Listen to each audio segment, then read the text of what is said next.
सविस्तर पाहूया। सुरुवातीला एक धक्कादायक बातमी आहे। सोलापूरमधून सोलापूर जिल्ह्यात भीषण अपघातात 5 महिलांचा मृत्यू झालाय। सांगोला तालुक्यातील एका वाडीवर कोळसा वाहून नेणाऱ्या टेम्पोनं 7 महिलांना चिरडलंय। त्यापैकी 5 महिलांचा मृत्यू झालाय। सगळ्या महिला कामावरून घरी जाण्यासाठी रस्त्याच्या कडेला उभा राहून वाहनाची वाट पाहत होत्या। समोरून आलेल्या कोळसा वाहून नेणाऱ्या टेम्पो चालकाचा टेम्पोवरील ताबा सुटल्यानं या महिला चिरडल्या गेल्या। टेम्पोत 3 जण प्रवास करत होते, त्यापैकी 1 जण फरार आहे तर दोघे जखमी आहेत।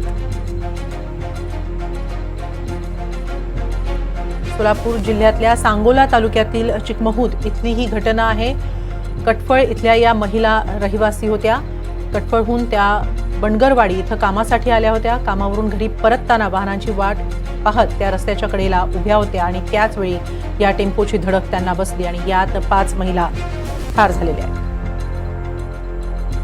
याबाबत अधिक माहिती घेऊया आमचे प्रतिनिधी सौरभ वाघमारे यांच्याकडून। सौरभ, नेमका कसा अपघात झाला आणि आता सध्या काय अपडेट्स आहेत यात? अपघात अशा प्रकारे झाला की त्या महिला रस्त्याच्या कडेला गावाकडे जाण्यासाठी वाट पाहत होत्या वाहनाची, परंतु मग त्यांना आयशर टेम्पोनी धडक दिली।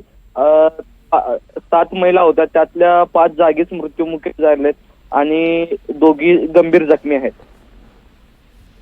यामध्ये कुणाला अटक करण्यात आलेली आहे का? कारण टेम्पोमध्ये 3 जण होते अशी माहिती मिळतेय। टेम्पोचे वाहन चालक वगैरे अपघात झाल्याच्यानी तिथून त्यांनी पळ काढल्याचं समजतं टेम्पोमधील व्यक्तींनी। धन्यवाद सौरभ, आपण दिलेल्या या माहितीबद्दल।